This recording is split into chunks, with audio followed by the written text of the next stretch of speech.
সম্প্রতি রান্নার গ্যাসের দাম বেড়েছে, কিন্তু সরকারের পক্ষ থেকে আবার বলা হচ্ছে যে চিন্তার কোনো কারণ নেই। ব্যাপারটা একটু গোলমেলে লাগছে না? একদিকে দাম বাড়ছে, অন্যদিকে বলা হচ্ছে সব ঠিক আছে।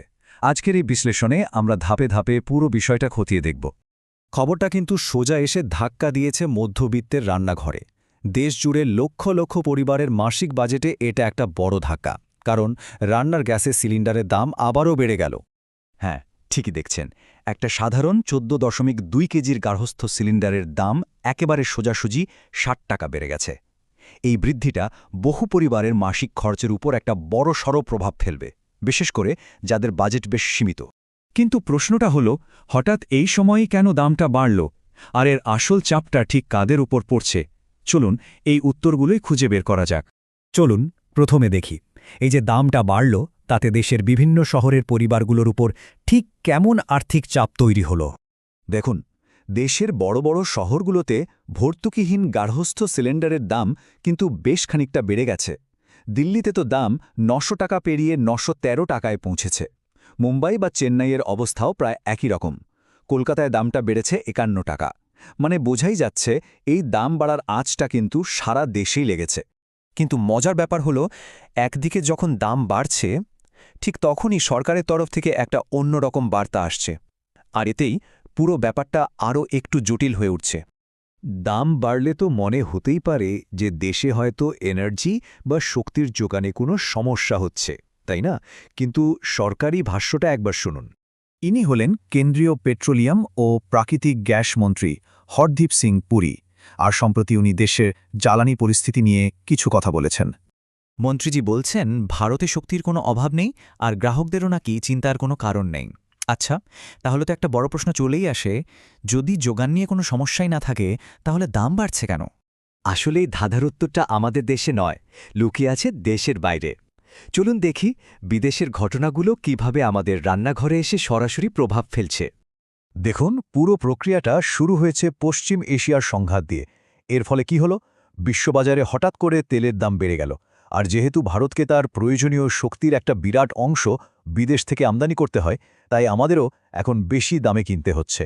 আর সেই বাড়তি খরচের বোঝাটাই শেষ পর্যন্ত এসে পড়ছে সাধারণ গ্রাহকদের ওপর। তাহলে মূল সমস্যাটা হলো আমাদের এই আমদানি নির্ভরতা। মানে আন্তর্জাতিক বাজারে যখনই দাম বাড়ে বা কমে, তার সরাসরি প্রভাব ভারতের অর্থনীতিতে পড়তে বাধ্য। আর এটাই কিন্তু আমাদের জন্য একটা বড় চ্যালেঞ্জ। এখন প্রশ্ন হলো, এই যে দামটা বাড়ল, এই বাড়তি খরচের বোঝাটা কি সবার উপর সমানভাবে পড়ছে? চলুন উত্তরটা খুঁজে দেখা যাক। না, সবার ওপর চাপটা একরকম নয়। সাধারণ বাড়িতে যে সিলিন্ডার ব্যবহার হয়, তার দাম বেড়েছে ৬০ টাকা। কিন্তু অন্যদিকে হোটেল রেস্টুরেন্টের মতো ব্যবসায়িক কাজে যে বড় সিলিন্ডার লাগে, সেটার দাম বেড়েছে অনেক বেশি, প্রায় ১১৫ টাকা। আর বাণিজ্যিক সিলিন্ডারের নতুন দামগুলো তো রীতিমতো চমকে দেওয়ার মতো। দিল্লিতে ১৯ কেজির একটা সিলিন্ডারের দাম এখন ১,৮৮৩ টাকা, আর চেন্নাই তো সেটা ২,০০০ টাকাও ছাড়িয়ে গেছে। ভাবুন একবার, এতে ব্যবসা চালানোর খরচ কতটা বেড়ে যাবে। তবে এখানেই গল্পে একটা বড়সড় টুইস্ট আছে।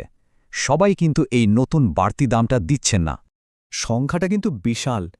দেশের প্রায় ১০ কোটি পরিবার আছে, যাদেরকে এই দাম বাড়ার পুরো বোঝাটা বইতে হচ্ছে না। এর কারণ হল উজ্জ্বলা যোজনা, যেটা একটা সুরক্ষা কবচের মতো কাজ করছে।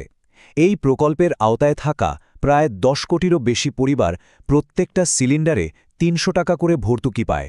ফলে বাজারে দাম যতই বাড়ুক না কেন, তাদের ওপর চাপটা অনেকটাই কমে যায়। তাহলে এত সব আলোচনার পর আমরা কোথায় এসে দাঁড়ালাম? চলুন শেষ পর্যায়ে এসে পুরো বিষয়টা একবার গুছিয়ে নেওয়া যাক। তাহলে দেখুন, মন্ত্রীর মন্তব্য আর দাম বাড়ার খবর দুটোই আসলে সত্যি। কিভাবে? দেশে গ্যাসের কোনো অভাব নেই, মানে সাপ্লাই বা যোগান একদম ঠিকঠাক।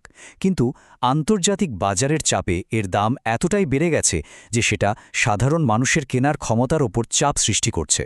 আর এটাই আমাদের আজকের আলোচনার সবথেকে গুরুত্বপূর্ণ প্রশ্ন। শক্তি সুরক্ষা মানে কি শুধু গ্যাস বা তেল পাওয়া যাওয়া, নাকি সেটা সাধ্যের মধ্যে পাওয়া যাওয়াটাও জরুরি?